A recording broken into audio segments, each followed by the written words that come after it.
Hey guys, what's going on? It's Billy here from the best place to buy gold online, and I hope you're having a fantastic day. So, in today's video, I just want to share with you quickly a few books which I've used I've read over the years, which I've used to educate myself further and get myself to have that unfair advantage over the competition, the masses, and just generally a lot of people that don't know this information. Of course, obviously, I am going to do my best to educate you guys on gold, monetary history, where we're going in the future, how it's going to play a role in monetary policy and the international monetary system. But obviously, I can only do so much. So I just want to recommend, I've got about sort of 8-10 books that I've read over the last sort of 6 years, and I think they'll really help you just get a greater understanding of gold, money, and economics, and just generally where we're going as a society and as a human race, I suppose. So bear with me. I keep getting a weak connection as I come out the front. I just tried to do this video earlier in the in my office / dining room. So bear with me. I have got the books in my hand, so I'm going to go in the kitchen where we have actually better light and we have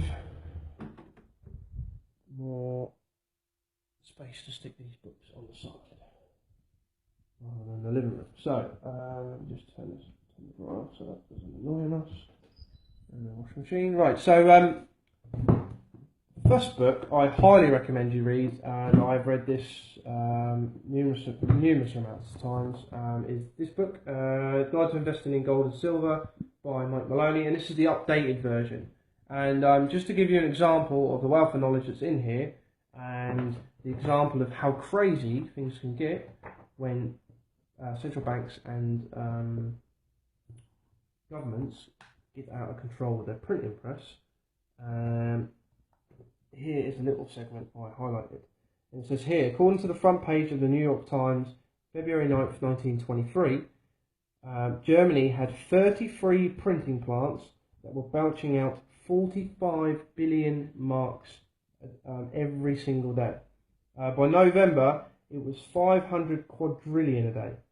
And it is just put in brackets, yes, that is an actual real number. And just to give you a perspective, that was 1923.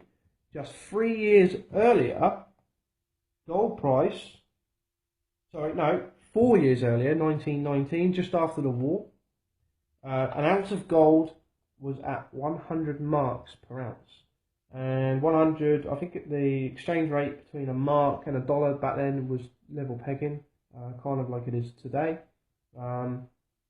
I think the pound now is about 140, 150, £1.50 to $1. So it was around about that mark. It was fluctuating. It was quite even, and you could get 100 marks to get you 1 ounce of gold.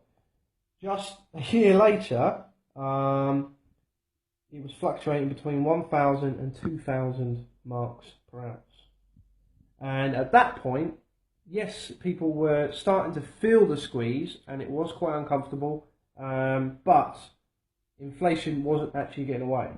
And then by 1923, it actually hit a hyperinflation. So you've got the gold price between 1,000 and 2,000 marks per ounce. It's currently around about $1,300 an ounce, and it's been fluctuating between $1,150 and $1,250 an ounce the last few years. But its height was around about $1,900 an ounce. That was back in 2011. So you've got very, very similar situation, and then in a few short years, the government got out of control and just printed an absolute ridiculous amount of currency, and everyone lost their confidence. But those people who held on to physical gold and silver, they prospered. So I highly recommend you pick up that book. Really great read. This is the updated version. I'm just getting my way back through it again, and just reminding myself of a few things that I might have forgotten. Second book I highly recommend is called The Unfair Advantage by Robert Kiyosaki. And if you don't know who this dude is, go and check out his first book he wrote, which is Rich Dad Poor Dad. Highly recommended. Another one is The Conspiracy of the Rich by Rich Dad Poor by Robert Kiyosaki again. As you can see, I've blitzed that one. Very worn, very tattered. Highly recommended. And then you got The Second Chance. I've just picked that one up. This is his latest book. I haven't actually read that one yet, but I actually have watched his webinar. And if you're if you are familiar with Buckminster Fuller and his work, a lot of it is based on that. And then you have The Meltdown, a free market look at why the stock market collapsed, the economy tanked, and government bailouts will make things worse. And that's by Thomas E. Woods Jr. And it's got a foreword in there by Ron Paul. Really, really good foreword that he wrote in there. Highly recommend those.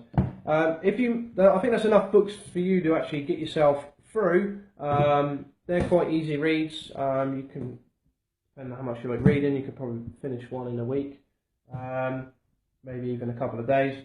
If you really want to start delving into cycles, the madness of crowds, and how crazy bubbles can get, I highly recommend you pick up this one. It's called The Extraordinary Popular Delusions and the Madness of Crowds. Really, really fascinated me, this book. Some really crazy stories in there, and how crazy things can get. Quite a deep read though at times. And you've also got The Fourth Turning. That's by William Strauss and Neil Howe, and it's basically what cycles and history tells us about America's next rendezvous with destiny. And of course, I know that's talking a lot about America, but generally where America goes, the rest of the world do follow. So you can really pick out some golden nuggets from there and learn a lot. So that's my video for you today. I hope you got value. If you did, feel free to like, comment, and share. And I'll write all the title of these books in the comments, so you don't have to keep playing back to get the titles of these books. But I highly recommend you pick up at least the first 5 that I mentioned. You'll really learn a lot from them. And if you haven't done so already, head over to my website, goldfinancial.de. Go ahead and register yourself for a free account, and I'll see you on the next video. Take care.